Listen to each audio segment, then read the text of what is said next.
Good morning, America. Oh no, sorry, wrong show. Right, what are we here for? We're here for talking about what's about to happen to marketing.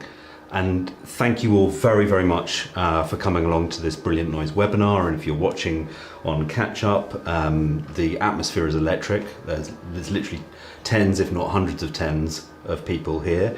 I'm here with my assistant, Repeatable Unit, which is an automated agency assistant. And we're going to talk about what's about to happen to marketing. It's 2 months since we did our last webinar around artificial intelligence, and a huge amount has changed. What we're going to try and do today is keep on the subject of marketing and what we know is about to happen. There is so much noise around AI at the moment. We really need to try and get specific. That's hard, but let's give it a go. So, just firstly, Brilliant Noise. We're a transformation agency, not robots that change into cars. For the last 10 years plus, we've been helping clients to adapt to new technologies, especially digital technologies, through strategy, capability, development, and innovation. And, you know, impressive logos, as you'd expect from somebody who you've signed up to watch on a webinar. But we have worked with many of these brands on helping them optimize their marketing, change it, think differently about it, do differently. Where are we now? So last time we were at 225 days since ChatGPT was launched and a new phase in artificial intelligence began. Of course, these things are never neat. We've been working with AI for much longer, and there are other forms of AI, but generative AI has rocked the world. This is our favorite secret agent who is scribbling on her boss's window, as fans from the last webinar will remember, scribbling on her boss's window in 0 dark 30 how many days it is since they found the evidence for the target they're looking for, and have done nothing about it. So if you have a boss who is doing nothing about it, or you are a boss and you want to proudly proclaim that you're doing nothing about it, you can go and write that on your window now. 300 days. It's actually 301. I just checked before we came here. It's fair enough to be confused at the moment. When we were talking about the beginning of the social media revolution, when Brilliant Noise was helping clients go through that and through the mobile revolution and those things, we used to talk about, and we still do talk about, the idea of the fog of revolution. Like the fog of war, where a general can't see what's going on the battlefield. You know, there's so much chaos, so many things happening at once. When it comes to artificial intelligence, we're kind of in a similar situation. I had a couple of colleagues who took sabbaticals during the summer. Some took August off, some took about 6 weeks off. They came back and they felt completely out of the loop with what was going on with AI, because things had moved at such a pace. And there are things that I've added into this presentation just last night based on yesterday's news. So the fog of revolution gets in the way of us knowing what's going on around us, and that is a problem. And it's a problem because it can feel confusing, and then it can feel unsettling, and it can mean that we pause and delay and don't engage with the challenges that we need to right away. This is one of Brilliant Noise's clients, a little post from LinkedIn, I think 3-4 days ago. Grant McKenzie is Chief Marketing Officer at Asahi Europe and International. And I like this statement. It's very Grant, very much in his voice. And Grant's an incredibly direct and clear and blunt CMO. You know what's on his mind because he tells you. And here we've got him saying that seems like everyone is talking about AI. It will change marketing forever. I've heard that 4 to 5 times over the last 20 years. It will change some things. It will speed up a lot of work, support some creativity. But at the end of the day, we need to understand humans to be different if we want to be successful marketers.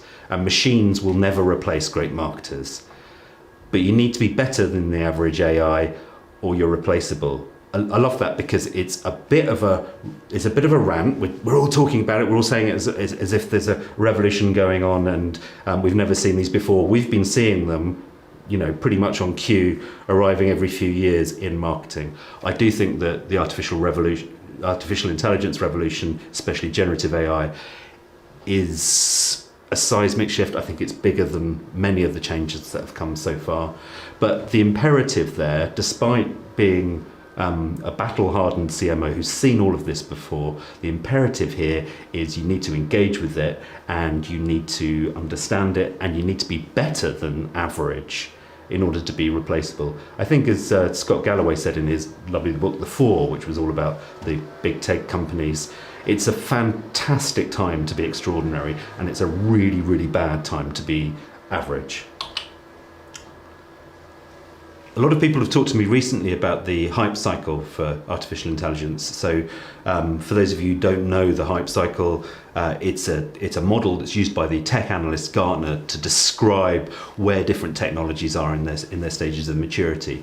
I can be quite skeptical about these sometimes. Sometimes they map the maturity of a technology well, and sometimes they can be almost useless. I remember talking to a Gartner analyst about 5-6 years ago when mobile and social apps were popping into existence at an incredible rate, and they said, yeah, we're seeing things come in at the top of the peak of inflated expectations and then skip immediately to the slope of enlightenment. So we're getting no warning about them coming, and then they're not going through a trough of disillusionment. So it doesn't always hold up, but actually, hats off Gartner, you've tracked it fairly well.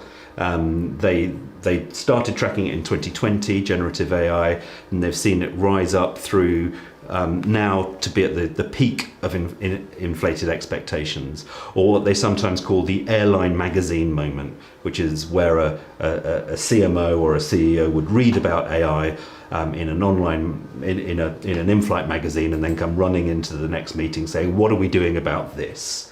Well, that's where they feel we are. The next stage would be the trough of disillusionment, where we start to go, actually, we've totally overhyped this and it was rubbish. It's going to be really interesting to see where we go with AI. In some ways, we are setting ourselves up for disillusionment. We are wondering whether everything is going to be as useful as we think it might be. I had an experience this week using Google Duet, which was I perfectly like Google tools, Google Docs and things, but they've added AI into those, and they're offering us AI features in those for $30 a month, and they are next to useless, other than some good proofreading tools. We tried generating images for this presentation using the image generator, and they were literally too nightmarish to put on a family show. Something about the hype cycle for artificial intelligence, or about the hype cycle curve, that looked familiar. And this is a tip, by the way. This is an AI tip. We're talking about pretty high levels, what's about to happen to marketing because of AI today. But I'm going to throw in some practical tips about how we're using AI at Brilliant Noise. One of the tools we love is Perplexity, which is an AI search engine. So it can do some of the things that ChatGPT does, but it's very well plugged into the internet and can give you current answers. And it answers it kind of like a new Wikipedia article with references as well, so you can check it's accurate. So when I was looking at this, I asked, what is the relationship between the Gartner hype cycle and the Dunning-Kruger effect? As you can see, there is no requirement for you to spell correctly when you're inputting there. And there is no connection between them, but they do look very, very similar. If you've not come across the Dunning-Kruger effect before, it's one way of putting it is stupid people don't know how stupid they are, is the rather cruel way of putting it. But it basically expresses that when you start to learn about a subject, you can become very excited very quickly as you start to learn about the potential of a subject, and that overinflates your expectations of what you can do. And in fact, in the first few months of learning about a subject, sometimes learners are more confident about their knowledge and application of that subject than they will ever be for the rest of their lives, even if they go on to become a university professor in that field, even if they become a world expert. So they call that the peak, and I think someone else called it the summit of Mount Stupid. It's where you start thinking you can do everything, and then you have to go through a period of realizing how little you know. And the thing about an expert, as you know, or the best way to tell an expert is that they're very, very clear about what they don't know, what they can't know, and that they're not completely confident in everything they say. The more confident people are about their predictions about AI, therefore, and the more confident they are about where it's going in marketing, the more likely it is that they're at the peak of Mount Stupid. So watch out for those guys. Anyway, the barriers are lowering. We were talking last time about risk and about policies in organizations having a kind of freezing effect on artificial intelligence. Many large brands, some of our clients included, were issuing blanket policies on do not use ChatGPT, do not use it in the workplace. We're looking into it, but it brings too many risks to do with copyright and marketing, so you might be found liable for plagiarizing someone's work, and inaccuracies, and we just can't afford that, so just no. And we thought that was a high-risk strategy in itself, but already the barriers are lowering in those areas. AI is becoming more reliable, but not reliable enough. I'm not sure it ever will do in the generative AI space. But also we've seen business model innovation. So Microsoft, not so long ago, I think earlier this month, said that anybody putting applications on their cloud servers, on Azure cloud service, they'll protect their customers from copyright lawsuits. So if you start using ChatGPT to build applications on their servers, then you're perfectly safe. I've also started using the Bing browser with my business account there, and it makes lots of reassuring noises about being secure and private, that no company information will be shared with the model and things like that. So when we're seeing a bit of technical innovation to help hallucinations and things like that be lowered, but we're also seeing business innovation. They're trying to take this worry out of our minds so that there's no obstacles to using AI. And similarly, Getty Images, just yesterday, Getty has an image generation tool in there, said that it would indemnify people creating images against copyright lawsuits. There will be a lot of lawsuits because one way of looking at these large models is they have already sucked in a huge amount of intellectual property which is copyrighted, and so there will be legal arguments about how much of that is how much they're due, but all of those court cases are to come, and all of those court cases will be directed, in this case, at Microsoft or at Getty, and they'll just deal with them. Why are they doing that, you ask? Well, because for them it's a huge value creator. I think that when Microsoft announced integration of its of artificial intelligence, of ChatGPT, into its Office suite of tools, its market capitalization increased by the value of Disney. The whole of the Disney company, all of those billions, was what it added that day, because people see the potential, the markets see the potential in this. They see it's huge. Talking of money, right? So I thought this was about marketing. I thought this was about the future of marketing. Yeah, it is. And there's one thing that I want to bring back from a conference that I went to where I saw venture capitalists talking about artificial intelligence and where the money was going to come from. They've no doubt that the money comes from the foundation and the infrastructure and all those things, so Nvidia's share price is through the roof. But where is the business innovation going to come from? Where's the value going to come from? And they used a phrase which made me sort of shudder and also surprised me, because as somebody who is taking a deep interest and on behalf of their clients and on behalf of their own business in AI, I'd not heard this phrase before. And what they said was that artificial intelligence is like the internet was for content distribution. Content distribution, because of the internet, the marginal cost of content distribution moved to zero. You didn't have to pay anything to distribute. You didn't have to pay very much. It's not free. Not the same thing as free. You could post blogs, you could post content, you can distribute magazines. You can do a live broadcast like this. This would have been prohibitively expensive.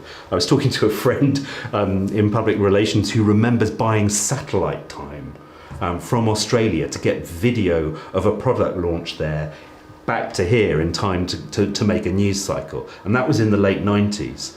It's not that long ago. Yes, it is that long ago. I know, I'm very old, but it's that was the distribution cost. It's gone. It's zero. There's no question. Send some video to Australia. Doesn't even cross our minds. Of course you can.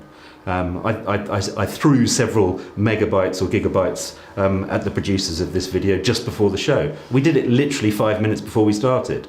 Anyway, But what they're talking about now is something much more sort of chilling to marketing, or much more exciting to some CMOs and CFOs, which is they are saying the cost of content production moves to zero.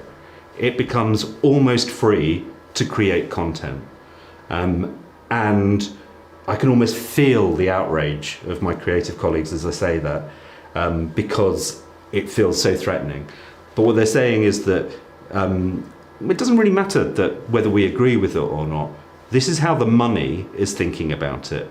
And this is one of the main reasons that as marketers we need to engage in education and need to have a clear point of view and strategy for our teams, for our organizations when it comes to what artificial intelligence means for marketing. Because if we're not doing it, this is the argument that's going to come at us from the financial officer, from other parts of the organisation, and they will be misunderstanding it and just expecting that you can now do more with less. Oh, much, much, much less. So what it actually is talking about is the fact that you can repurpose content very quickly. That some of the elements of content production are going to become a lot cheaper.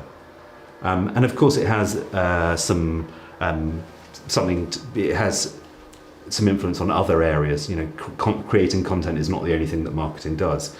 One dangerous fantasy of some MarTech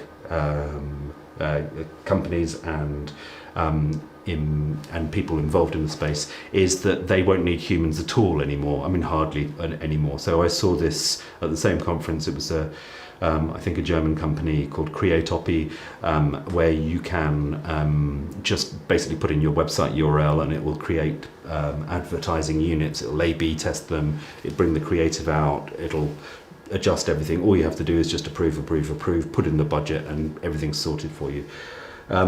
And that's fantastic, except that it's not the only part of marketing. And you can feel like people going too far and kind of stepping into a fantasy realm with this, where they're talking about, and we can have like AI actually in the ad unit having a chat to people about their holiday, and people will be able to book their holiday right in the ad unit while talking to AI. And well, yes, but no one will do that, will they? That's not how people behave when they're looking for holidays, booking in ad units. And also, lest we have to remember this, in order to go and look at these ads, of course, you have to remove all the ad blockers from your browser to go and look at them, as most technically minded people are able to do. So it's not the only area. Kind of a point of view that is very exciting, because most of the work we do with our brains, we do with our minds, is that AI is lowering the cost of cognition. You can go further, faster, for less. And that's very, very exciting. So what's about to happen? Well, let me talk about 3 phases of change, which I believe will go through in marketing organizations and in the agency sector as a whole. So 3 phases of change. And I imagine these through the idea of frames. And I think frames are very, very important as we go into this. Basically, the way that humans think about anything is that we build a map of it in our mind. And it's called a frame of reference. This is not theory, this is cognitive science. So we build a map of an idea or of an industry, just like we build a mental map of a building the first time we come into it. So the first thing is that we will have our frame of reference about, this is how we do marketing. We plan, we do a campaign, it's signed off, we distribute, we measure results, we come back in. That's our frame that we've built up over however many years in our profession. That frame, in the first phase, what we will do is use artificial intelligence to do all of the things that we do within that framework faster, better. So we'll go, oh, great, now we can do this in an hour instead of 2 days.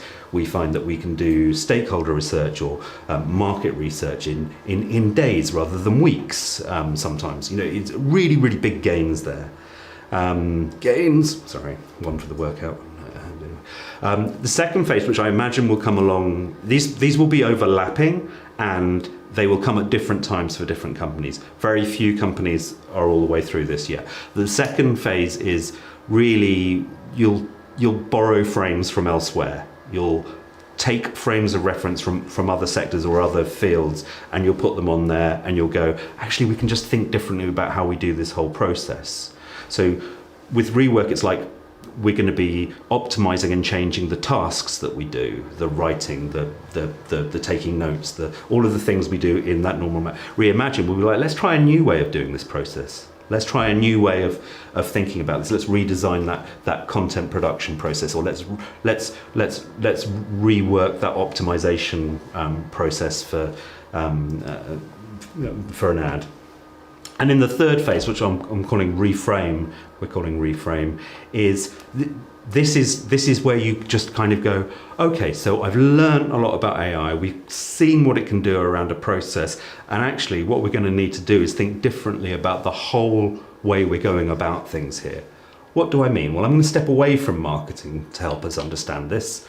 Well, we'll go for a historical analogy because for those of you playing Mayfield Bingo, I'm contractually obliged to give at least one historical reference. The classic misframe, and Perplexity did tell me this, is that when the Wright brothers were developing heavier than air flight, actually most of the investment was going into hot air, literally into hot air balloons, into Zeppelins. Because logic and years of development around these had shown that it was possible to build airships, it was possible to transport people, freight like this. So, and it kind of makes sense. Yeah, lighter than air, heavier than air. That sounds like a lot of effort. Is it even possible? So at the time when they proved that in, was it 1901, 1903, when they first got their flight off the ground. There was still another 10, 15 years of people building airlines with hot air balloons. And yeah, so that's a classic misframe where people are going, well, that doesn't make sense. I think that for that second phase, to get there, we want to not just think about our own frame and how we're doing marketing. We need to look at other industries that are a bit like us. And as I said last time, one of the most important things we can do is try and look at industries which are being kind of ripped apart, turned upside down by artificial intelligence first. For me, I think about artificial intelligence and education, where it is from day one of ChatGPT, it has turned that world upside down and continues to. Another sector that I think is very, very interesting, because it's a cognitive skills, and because it's similar in some ways to the business models of marketing agencies and consultancies, is the law. I didn't imagine a few years ago that I would spend my time reading the Financial Times law report supplement, but I did this time with great interest because there was a lot of discussion of how lawyers were adapting to AI. Bear with me, guys. So this is how you can see right now law firms going through those three phases, and there are different people at different stages all there. Interestingly, I had lunch with someone yesterday who works with big creative companies as a finance advisor, and they said that most of their clients were now using ChatGPT to issue non-disclosure agreements. Shock horror, say the lawyers, but really, like NDAs are rarely used, and you just need one. And so that's anyway. But Rework, starter templates for contracts. That's where lawyers are at the moment. One of the most annoying things you can find yourself doing as a lawyer is not being able to have a previous document to adapt or to look at as a template. So one of the things that the FT report was saying was that lawyers are very, very often finding ChatGPT and other tools, specialized tools. Many of the law firms like Freshfields have their own labs looking at this, looking at how to do this properly. But basically, you don't have to start with a blank sheet. You can start with a framework and start to amend it and start to make it make sense. That's a big time saver. In that reimagine phase, anyone who's ever dealt with a contract, be it an employment contract, a corporate contract, a client contract, an agency contract, if you've had any kind of dealings with it at all, you know that it's a painful, long process of going through amends, so now they're redesigning those processes so they move a lot faster, so that the errors are taken out in advance. There's much less relying on human input to get them to the point where they can see that all of the clauses they need are in there, etc. So that's the reimagine phase. And the reframe phase, and one of the reasons I'm talking about this was because I found this amazing, especially for anyone who's ever paid for a lawyer's time, which I imagine many of us have. It's very painful because it feels like every second that they're working on your contract or whatever, it's costing you money, because it is. And it can feel quite nerve-wracking. But Accenture's in-house team doesn't have the same incentives there, because they don't charge by the hour, and they just won an award for FT Innovation for reframing the whole process from being about time and detail and going through every single thing to make sure that a contract's watertight. They used data to spot the bits of the contract that were most important, and also to put a value on them, like is there a clause about this? I'm not a legal advisor. Is there a clause about Martians landing and saying they have IP rights already over what you're using? Yes, there is. Well, should we argue about that for a while? No, let's not, because it's very unlikely. So they would rank that as very, very unlikely, but something else is very likely. So they're able to look at the whole contract, and instead of seeing it as, is this correct? It's seeing as, that bit's worth an argument about, that bit's worth tightening up, the rest of it we can probably leave. And that's saved them thousands and thousands of hours. So there's something similar going to happen in marketing, isn't there? Because we charge by time in marketing agencies. Clients buy by time quite often. We'd all prefer to sell and buy by results, but it's just too hard to work out. So there's a business model waiting to be worked out there. And when it comes to being able to prioritize things that we're working on, you can imagine artificial intelligence speeding up that process a lot.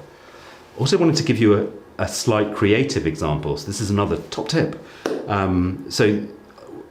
We recently rewrote the front page of our website. Anybody who's ever worked on their own website in marketing will know it's the epitome of the phrase cobbler's children. It takes weeks and weeks and weeks. It's pain beyond belief for the copywriter, because everybody has a point of view, everybody likes to chip in, and then you get to the end and frankly it's still very jargony and bland, and you feel a little bit embarrassed, but you put it up because you're just tired of writing it. So we went through a process of writing ours, and what we found was that it was a lot quicker working with AI. AI didn't write it. What we used AI as a possibility engine. So it was like a reverse of the normal process. Trade secrets, but you'd go out and you would look at all of your competitors' websites and you go, oh, I like what they've done, and they're saying that really well, and oh, I love the way they bring the work to the fore, and then you try and emulate some of them. So this time what I did was we just wrote our proposition, and then we said, well, what would happen if Agency X, Agency Y, Consultancy Z, and I don't know, a writing team of combining Barack Obama with Grayson Perry, what would they come up with? And we looked at them all, and we got to somewhere that we were really comfortable with really quickly.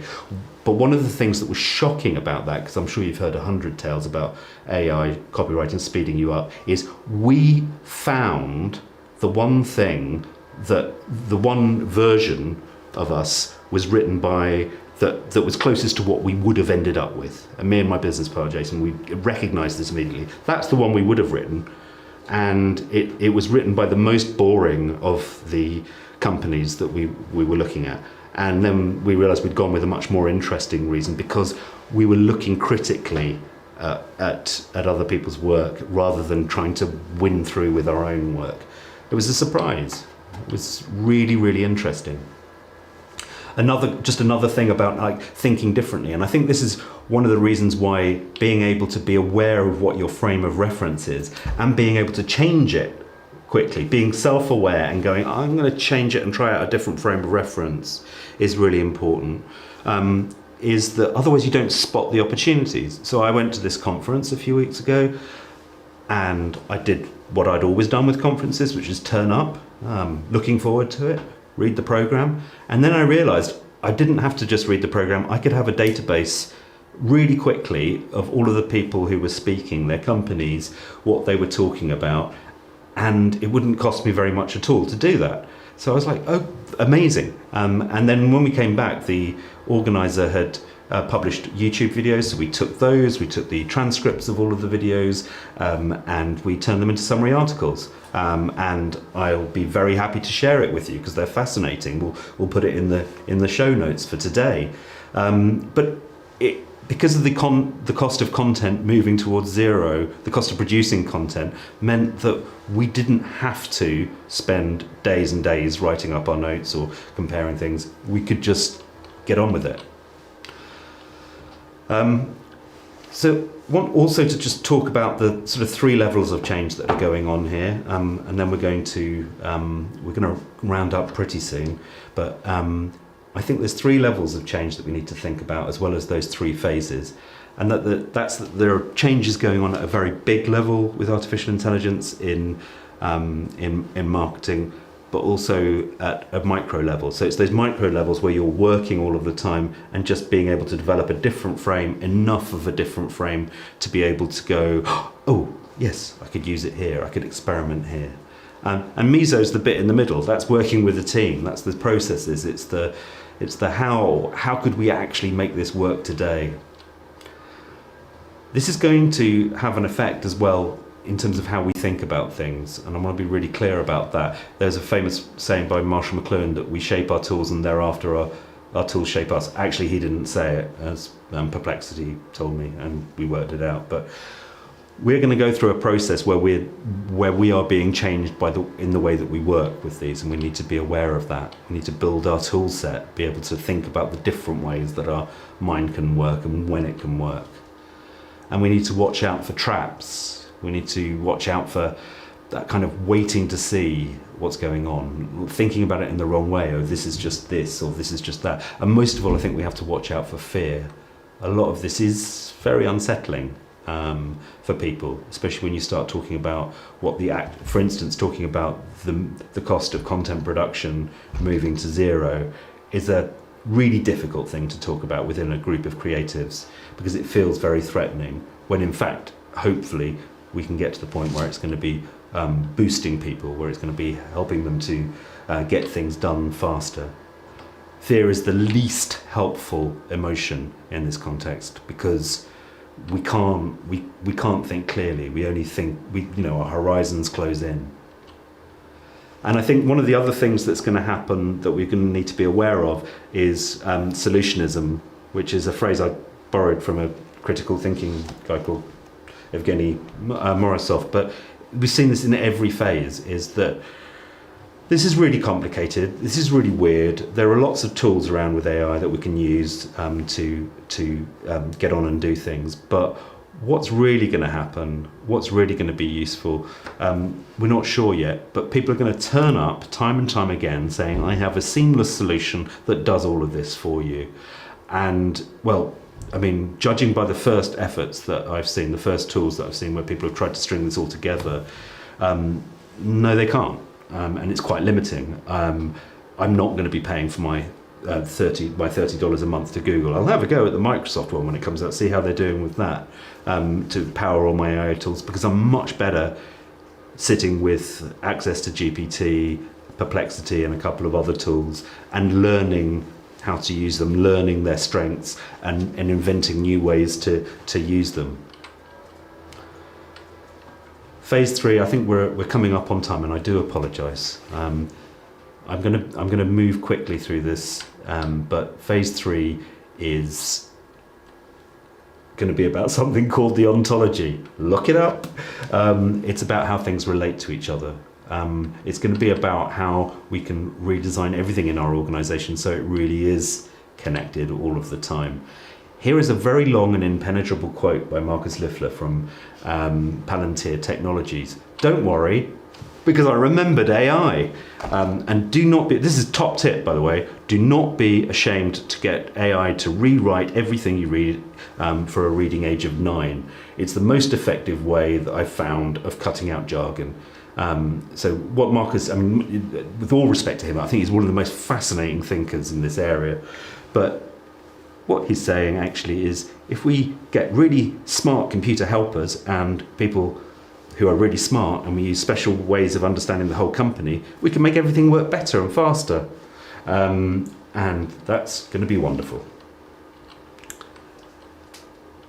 So I just want to finish up by saying thank you very much for coming along. We think the main advice for what's about to come in marketing is that you need to always be learning. Don't be waiting for the solution to turn up. The way to learn is to get your hands on and start applying it in your daily work. There are safe ways to do that, and if you're a leader, then you need to find ways to make it safe for your staff to experiment and learn. There will be big challenges coming up around how you deal with all of the innovation, how you deal with all of the ideas, and we need to manage risk, of course, but learning is absolutely an imperative at the moment. I'll share this with some notes about things that you can get on with. I think really in that rework phase, what we need to be doing is getting our teams briefed, giving them language and common frameworks for thinking about this. An awful lot of companies are running hack days, which is a great idea to just to have some space to build out new tools for doing the things that we do. It's incredibly easy. It's becoming more accessible for people to do that. And I think by establishing some centres of excellence where people have a little more time to experiment and show other people what's possible. During that imagination phase, I think this is where Brilliant Noise's strong suit is organising capability and transformation programs for running experiments, getting pilot projects off the ground, and building apps, building bots, which is something we've started to do for clients unbelievably, but this age we live in. And reframe, I was just like, you can't imagine what's coming there. Don't worry about it too much, because what we need to do is start learning and get through these first phases. If you're already in phase 3, then please send me a postcard and let me know what it's like. And lastly, I'm going to say I hope that today was useful. We'd love the feedback from last time, so please do let us know what you think. It's too short a time. It's too short a time for us to cover everything that we want to here, but I'm going to offer you 3 things. I'm going to offer you, if you can give me 5 seconds to fill out the link to our newsletter at bnedition.substack.com. We're going to be sending out notes, we're going to be sending out tips every week, and we're going to be sending out examples that are useful with references on a practical level and on an organizational level. It's free. Please join us. And there will be within that as well a discount for a much longer session where we'll be getting in practically into how you plan, how you get productivity gains from working with artificial intelligence in your daily work with your team on your own. And just to say, we are also available to come and talk to your teams, to come and run sessions with them, and we're running executive briefings at the moment for around €5,000. We only take euros, no book tokens, no pounds, no dollars. No, I'm joking. But just giving you an idea of the kind of introduction we do. So we're not just about the giant mega programs. What we want to do is spread our knowledge as quickly and as efficiently as possible. We'll be holding more of these free webinars, and then hopefully more of the kind of I suppose membership sessions as well. Thank you very much. And Stephanie, do we have any? Yeah, we've got some questions. So we're going to hang on for a little bit. I did say till past. I appreciate we've gone long, but if you're still here, then obviously you're perhaps interested to find out more. So my valued colleague, creative director Stephanie, is going to give me some questions. So for the 3 phases that you described, rework, reimagine, reframe, do you have specific tips that you would give people, or how they might organise those, what kind of advice they would give to their teams? Yeah, so really, I think the simplest way of talking about those 3 levels, as I might have skipped through quite quickly, but is phase 1 is really, really simple, and you need to crack into it today. It's all about just doing what you do better. Phase 2 is all about doing things in new ways, and phase 3 will be about marketing doing completely new things, reinventing itself. The smartest thing you can do, and we said this in our last webinar, I'll put a link in for it as well, but we included in the notes for that a template for running a team day, and that's at its most basic is just a session where you can get people together and get them hands-on and asking questions and swapping knowledge. What you need is to be encouraging people to get hands-on, encouraging people to share knowledge. I think the other thing is it's very hard to produce definitive policies in a corporate sense, but go and talk to compliance, go and talk to legal. Don't just take the email that says we are having none of this on the system, you are not allowed to use ChatGPT if this has happened in your organisation. Go and talk to them, go and talk about how you can create a safe space, how you can create a sandbox to experiment in, what you can do, because there is a huge amount of risk in having teams and a workforce that are not engaged and not having ideas and being able to understand the technology. In phase 2, I think this is going to be about managing ideas and about managing applications, really. So phase 1 is about kind of hacks, just how we can do things better. Phase 2 is about kind of building applications, and that's going to require some structure. We work building a kind of a pipeline really for experiments and ideas, and being able to keep those and store them in a database and review them and see themes. Getting organised with that data, I think, is a tip for phase 2. Second question is from our friends at Major Digital. Do we need more fluid hierarchies in our organisations to allow for that learning to happen? I don't know that we do. Certainly not in phase 1, maybe not even in phase 2. What we need is leaders to be educated and for that to be a priority for the organisation. So learning and development and leaders themselves should be talking about how can we get the board or the senior management for the marketing function or the marketing and sales function, how can we get them together and make sure that they understand this viscerally? I know it's a different domain, but again, this was something that Eva Maydell, the MEP, said at the recent DLD conference. She's one of the people writing the EU's legislation for AI that'll be coming out next year or the year after. And she was really passionate about, you have to be getting leaders hands-on. You have to be getting them. It may not be that they're going to be executing with this stuff all of the time, but they need to feel and understand the potential of the technology and how accessible it is. So I'm not sure that hierarchy, I think redesigning hierarchies will come from organizations succeeding because of AI in new ways. I don't think it's a design priority. Great. Okay, we're going to wrap it up there. Any more questions, please do get in touch with us. hello@brilliantnoise.com. Thank you so much. And thank you, Major, for the question. They also put out a lovely podcast with me talking about artificial intelligence this week. You can find it at The Major Difference on Spotify or any quality streaming platform. Podcast platform. I don't think it's on Netflix yet. Okay, take care, everyone.